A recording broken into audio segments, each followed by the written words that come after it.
Ebusuafo memobia akwaba eba original Mama Betty recipes YouTube channel baako pe a enye aduane pe na yesua aduane ye na yeji efutuo ye maame original Mama Betty na daromanti fi umuka se eye de no na ofie nso eye de na enye aduane nko na oye oton nchensen papa a odinu aduane a ase enhye ene ntre ene nnwema bebre enti se mu bia eye of interest to you a no ane se obekọ originalmamabetty.com ubenya nchensen wo ho blender grill and papa a ubeyusu achi ene nso nia ye beye no simple na ebekọ ye se ye beye chicken lollipops ya stuffing with veggies and spices na ebeko ye ankasa original daromanti no feels enti enwema ye behia eye red onion baako original tray say utwa netona wanhwa obesu by all means obesu enti meja eto no se ne be ya minsu we ye lemon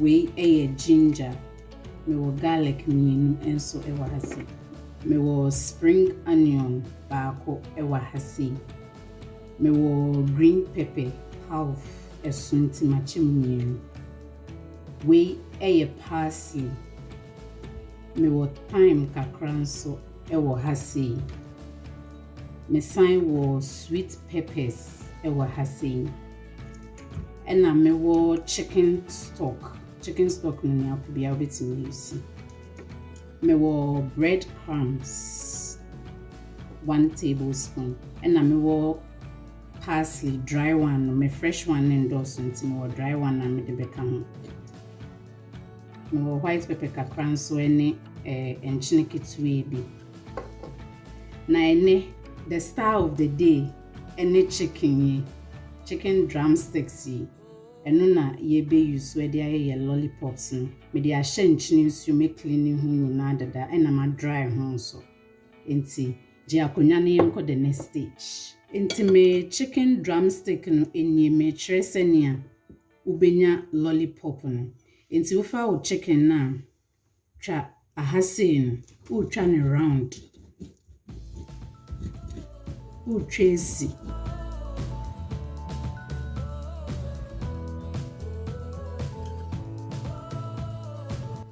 okay inti wetwe si no ubehu se entini ewo eho inti no de sekan mi yusu sekan ketwa u yusu sekan na o de yi entini ni nyina o pese unhu dompe no inti u yi entini ni nyina efri ho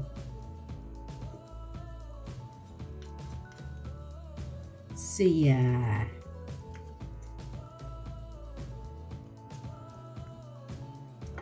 na wewie ni sei no na odi esi ho sei nefa wo sekan na chi no uyusu aha na bibia enam na ebetwitwa chicken na ye ne basa enti yusu echire no odi si ho sei ya na odi apempem so sei ya uboso ne nkofom lollipop na yeye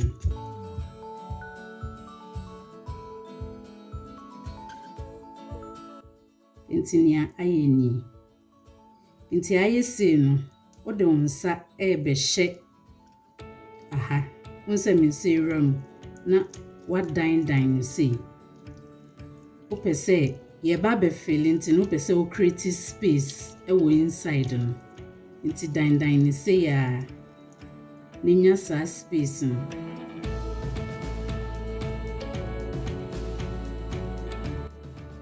nti no nse kwan aba beda eho ni nyina nti wewie ni sei no na eto ha sei no wetwa efri ho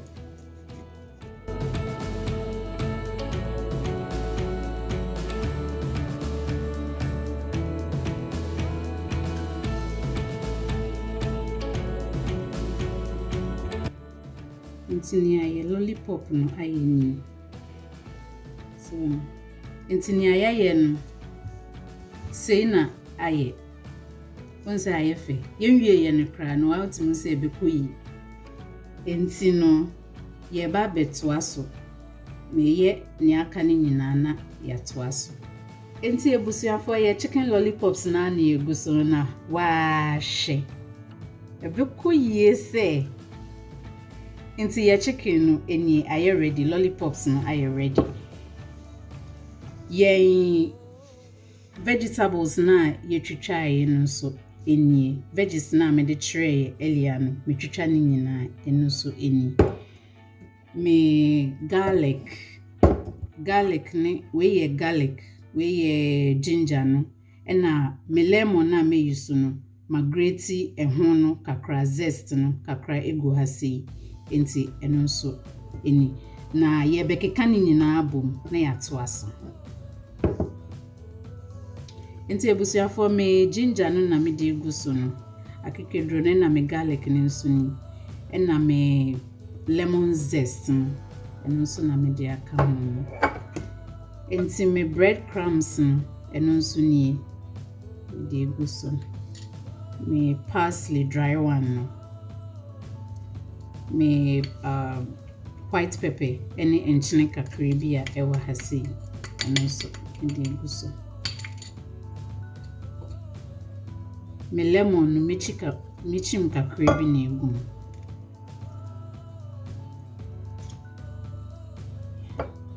Ene me chicken stock no. Chicken stock no so eni me twana me hwie ni na egu so.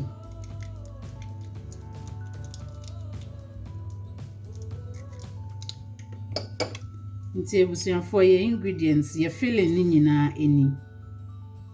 Ye ka ni nyina afra.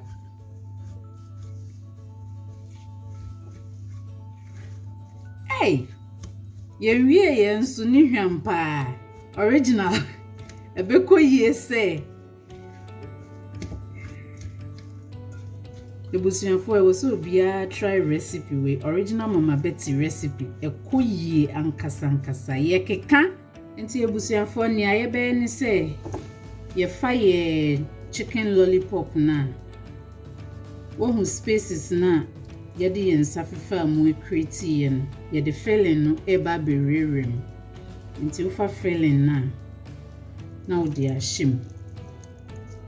Mayen kum. Yeah.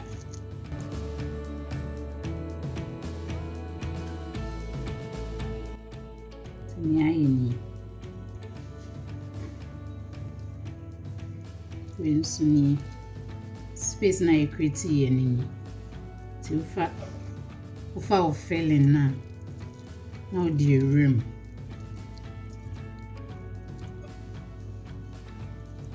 me see ni champa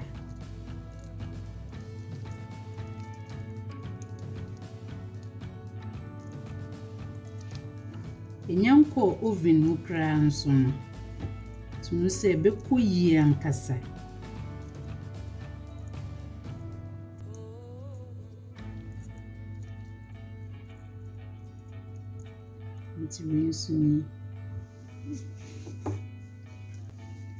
Nti ebusuafo ni aye chicken no aye ni lollipops no hwenefe na kono ekoye etusha ankasa na we no beja na flavors ni nyina akwakohyehyem at least 2 hours eye okay o pese eye very intense and so they are obetimi eja no be overnight cry it's okay.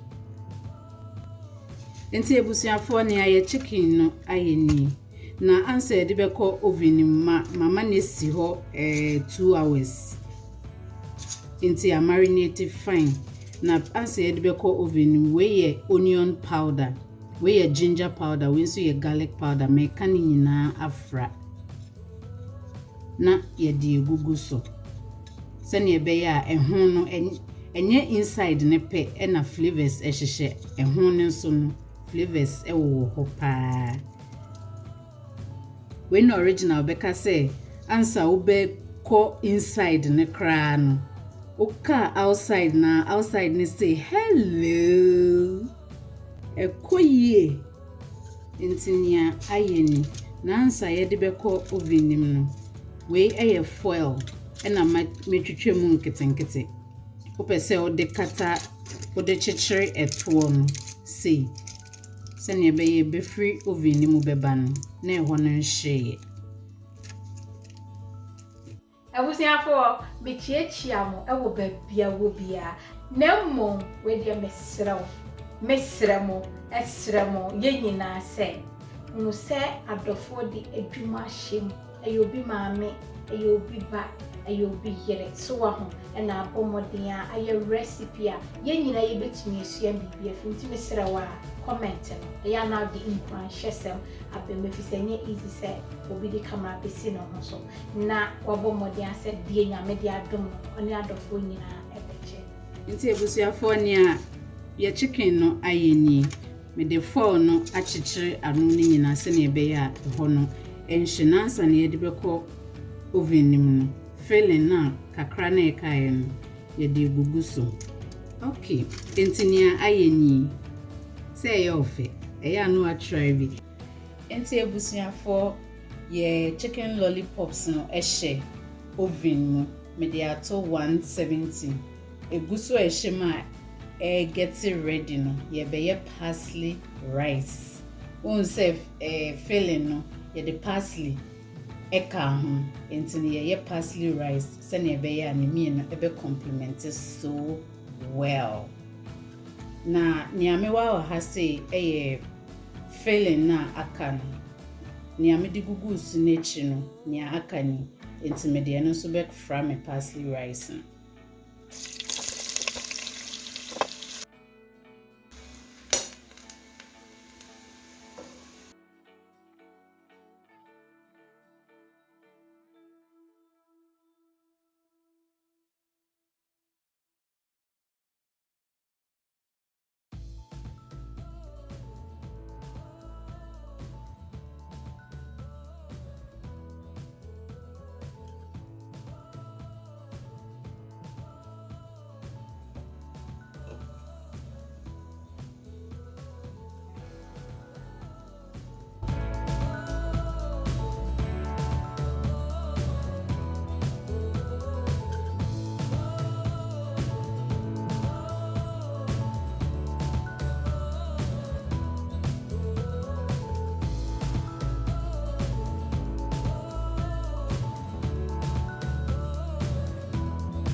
Ebusiafo ya ye chicken lollipops no ewie na wa she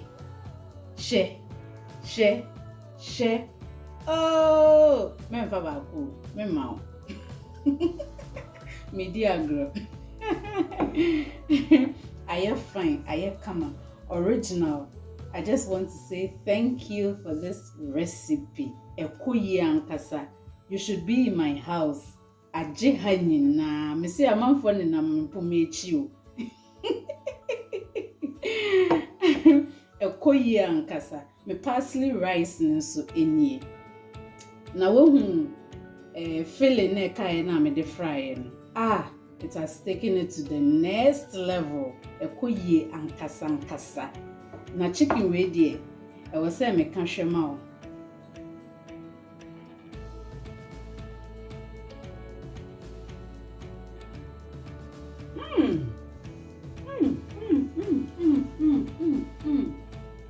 original say on did ho kwampa o e de papa na me say me cameraman say opese o kan show